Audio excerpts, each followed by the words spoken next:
most of the events we do have a charity base, so when someone that's skeptical or doesn't go to church or is not a believer, they come, they're always waiting to see, okay, what's the catch? What's this Christian thing all about? There's no catch. It's like you come, everything we're doing is selfless. You can never say, well, you're doing it for the money, or this is this organization, or it's a right-wing Republican, anti-this, it's nothing. It's just guys and girls that love God and are doing everything they can because they have a heart to see people get saved. But we know that when you walk that fine line, it's very, again, they're waiting for the moment that they can walk away and say, I knew they wanted something from me. That's the stereotypical mindset towards American Christians. Oh, they want my money, they want this, they're hypocrites.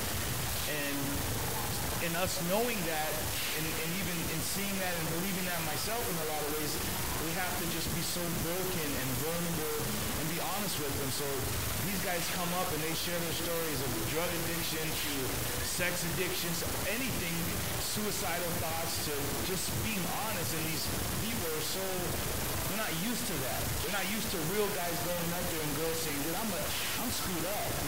I'm jacked, but I found God's grace, and it's so overwhelming that it's driving me to keep searching after this Jesus that's real, you know what I mean? And people, they're eating it up because it's such a raw movement. It's not an organization. It's nothing but selfless. It's nothing but Jesus, and I think these kids are seeing it, and they know they're in desperate times, and we're not claiming to have, it all figured out. We're saying we're walking this walk just like you are. And in a real world, we all don't work in the church, or we're not hidden in four walls all the time. If I could do that, I probably wouldn't anyway, because God has sent me to go out into the world, And so are these guys, but their heart of hearts is, they're broken, and they love people. And if you read scripture and you believe there's a heaven and a hell, you believe there's salvation, and if you believe in heaven, hell, and sin, and death, then your heart should break. And it should cry out, because there are kids around us in this evil world that are going to hell. That's just the bottom line. And we can no longer afford to sit in our churches and hide away from a world that needs Jesus. And if you're willing to do that, then you need to accept the fact that you're going to pick up your cross just like Jesus did, and you're going to die for the cause. That's true Christianity, and these kids need to see it. They need to know they can, something to die for before they can live for it.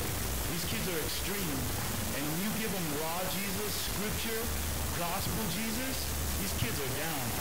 They don't want the phony, weak, fake, hypocrite, hiding. They want Jesus, raw Jesus.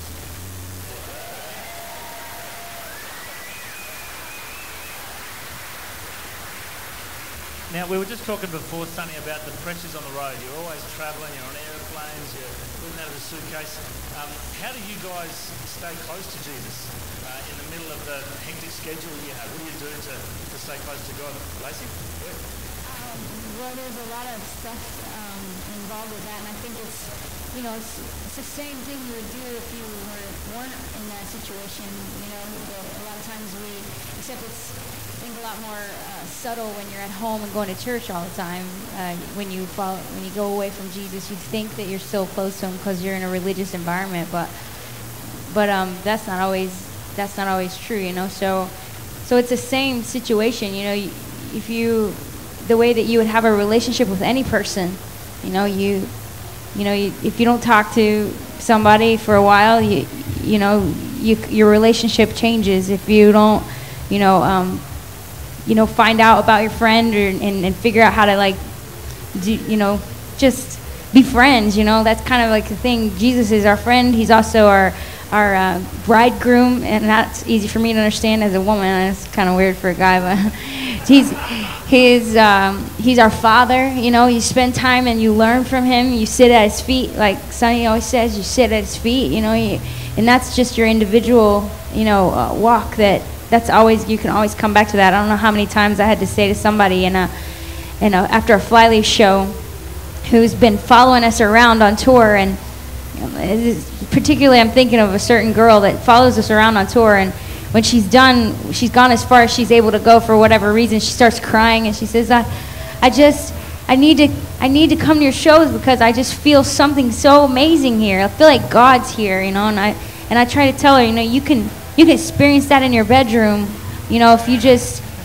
sit by yourself and just turn your heart to God. He so waits for that moment to just wrap his arms around you and speak to your heart. You don't need to, you know, you don't need to always have someone else telling you what Jesus wants to say to you himself. That's, you know, there's a digestive system, you know, like it's coming regurgitated, I guess, a little bit when I say it to you. But when you read the Bible for yourself, you can hear what he's saying in your heart. When you sit still and listen for his voice, you know, you can hear him speaking to your heart. And I tried to explain that to her, and she was later on, I remember her saying, I'm starting to realize that life is about the time in between the Flyleaf shows too. I was like, that's good.